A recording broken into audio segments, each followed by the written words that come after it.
बिस्मिल्लाहिर्रहमानिर्रहीम, अस्सलाम वालेकुम। वेलकम बैक टू इत्तिसाम्स बायोलॉजी। डियर स्टूडेंट्स, आज मैं आप लोगों के साथ अपने स्टूडेंट्स का एक्सपीरियंस शेयर करने जा रहा हूं जिन्होंने रिसेंटली एनएमडी कैट का टेस्ट जो है वो दिया है।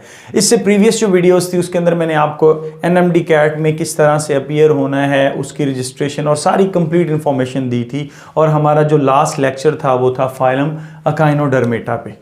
अब आज की वीडियो में मैं आपको बताऊंगा कि कौन कौन से जो एमसीक्यूज़ हैं वो किस किस तरह से आए हैं और कौन कौन से टॉपिक्स हैं जिनमें से एमसीक्यूज़ को पकड़ा गया है। और स्पेशली चूँकि ये चैनल है बायोलॉजी का, तो मैं आपको बायोलॉजी से रिलेटेड बताऊंगा और दूसरी भी थोड़ी बहुत इन्फॉर्मेशन जो मुझे बच्चों ने दी है वो भी मैं आप लोगों के साथ शेयर करूंगा। सबसे पहले ये है कि बच्चे जब सेंटर के अंदर जाते हैं तो उनको क्या होता है, एक टैब दे दिया जाता है जिसके ऊपर आप लोगों को एक थोड़ी सी देर के लिए एक वीडियो ट्यूटोरियल आता है जिसपे आप जो है वो आपको एमसीक्यूज़ अटैम्प्ट करने का तरीका वगैरह बताया जाता है और उसके बाद आपका टेस्ट शुरू हो जाता है। अब आपने करना क्या है कि सबसे पहले जो आपके पास पोर्शन आता है वो है एमसीक्यूज़ किसके हैं, बायो के। अब बायो जो है एक आप समझ लें कि एनएमडी कैट की बैकबोन है, जिसमें क्योंकि जो ज़्यादा क्वेश्चन है, जो ज़्यादा रेशियो है वो बायो की है।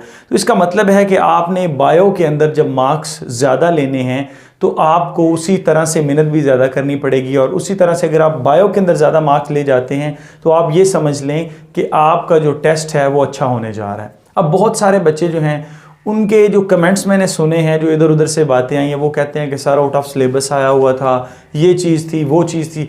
मैंने उन स्टूडेंट्स को ये बातें करते देखा है जो फर्स्ट टाइम एनएमडी कैट का टेस्ट दे रहे हैं। बच्चों, अगर आप लोग अपने प्रीवियस जो सीनियर है अगर उनसे पूछते हैं जिन्होंने 2-2 साल या 3-3 साल की अटैम्प्ट्स दे रखी हैं, तो वो आपको कभी भी ऐसा नहीं कहेंगे कि सर इस दफ़ा टेस्ट जो था वो मुश्किल था। अब मेरे जो स्टूडेंट्स हैं जैसे जैसे रिपीटर्स होते जाते हैं, मतलब जिसने एक दफ़ा दिया, दूसरी दफ़ा और थर्ड टाइम दे रहा है, उनका ये कहना था कि सर टेस्ट बहुत ईजी था। ठीक है, स्पेशली बायोलॉजी के पॉइंट ऑफ व्यू से वो कहते हैं कि सर बायो का टेस्ट और इंग्लिश का टेस्ट तो ऐसे था, समझ लें कि जैसे हलवा है, कि हमने उसमें मैक्सिमम जो मार्क्स हैं वो अपने सिक्योर किए हैं। लेकिन जब हम बात करते हैं केमिस्ट्री की तो वो भी इजी था, फिजिक्स का जो पोर्शन था वो थोड़ा डिफ़िकल्ट था। तो एक बात याद रख लें, जो बच्चे बायोलॉजी यानी कि एफएससी प्री मेडिकल करते हैं उनको केमिस्ट्री और बायो का कम्बिनेशन है तो वो दोनों आसान लगते हैं। जो फिजिक्स होती है वो थोड़ी बहुत डिफ़िकल्ट लग रही होती है क्योंकि मैथ से आपका कोई इतना वास्ता नहीं पड़ा होता ना। अब जो बायो के अंदर क्वेश्चंस आ रहे हैं वो किस तरह के हैं, उनका कहना यह है कि सर यकीन माने कि बुक्स की लाइन ही आ रही हैं। अब ये जो बात मैं आपसे करने जा रहा हूं कि बायो के एमसीक्यूज़ किस तरह से आए हैं, ये मैं आपके साथ अपने 6 स्टूडेंट्स जो हैं रिपीटर उनके बिहाफ पे करने जा रहा हूं। उन्होंने जो मुझे इन्फॉर्मेशन दी है वो ये कह रहे हैं कि सर यकीन माने टेस्ट बहुत ईजी था और बुक में से लाइन्स उठाई हुई थी। ठीक है ना, कुछ कंसेप्चुअल भी थे, वो भी मैं आपको बता देता हूं कि फर्दर कौन कौन से जो थे वो कंसेप्चुअल थे। उनका ये कहना था कि सर जो सेल ऑर्गेनल्स वाला था यानी कि सेल चैप्टर है उसमें से भी लाइनें उठा के दी हुई थी, जो आपके पास एंजाइम्स वाला चैप्टर था उसमें से भी लाइनें उठा के दी हुई थी। मतलब ज़्यादातर मोस्टली जो क्वेश्चंस थे ना उसमें या तो कोई डेट पूछ ली है, पर्टिकुलर किसी भी चीज़ की डेट पूछ ली गई है, या फिर ऑर्गेनल्स के बारे में पूछ लिया, ये सिंगल मेम्ब्रेन है, ये डबल मेम्ब्रेन है, ऑर्गेनल का फंक्शन पूछ लिया गया है, एंजाइम की पीएच पूछ ली गई है। ठीक है ना, एंजाइम बेस पर एक पर्टिकुलर एमसीक्यूज़ आया हुआ था, वो कह रहे थे कि उसमें एंजाइम कंसनट्रेशन के बारे में पूछा हुआ था। अब बेसिकली ये जो एंजाइम कंसंट्रेशन है ये हल्का सा कंसेप्चुअल है क्योंकि इसमें आपको पूरी स्टेटमेंट है वो देखनी पड़ती है।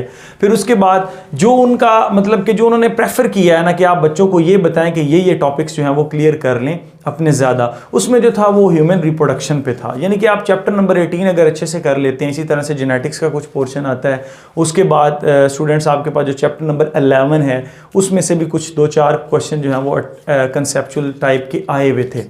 यानी कि इन सारे टॉपिक्स के अंदर से डाइजेशन में भी लाइंस उठा के दी हुई थी। इसी तरह से जो कोऑर्डिनेशन एंड कंट्रोल वाला स्पेशली ग्लैंड वाला है, हार्मोन्स जो हैं वो थोड़ा सा वो कहते हैं कि ट्रिकी थे और वो फेडरल की बुक के साथ कंपेयर। अब आपने करना क्या है कि जब आपने कोई टॉपिक क्लियर करना है तो उसको एक दफ़ा फेडरल की बुक से पढ़ लें, चाहे आप केपी के बोर्ड से हैं, चाहे आप सिंध बोर्ड से हैं, चाहे आप बलूचिस्तान से हैं, चाहे आप पंजाब से हैं, जिस भी प्रोविंस से हैं, एजेके से हैं, आप वो आपने क्या करना है अपनी पर्टिकुलर बुक के साथ फेडरल की बुक को साथ रखना है, ये लाजमी। जो बाकी जो स्टूडेंट्स जो है ना जिनका रह गया है वो ये काम ज़रूर करें। और बाकी एक नेक्स्ट वीडियो में बनाऊंगा जिसमें मैं बताऊंगा कि किन किन टॉपिक में से लाइंस आई हुई थी और किन किन टॉपिक में से कंसेप्चुअल क्वेश्चंस आए हुए थे। यहाँ पर तो ओवरव्यू देना है ना।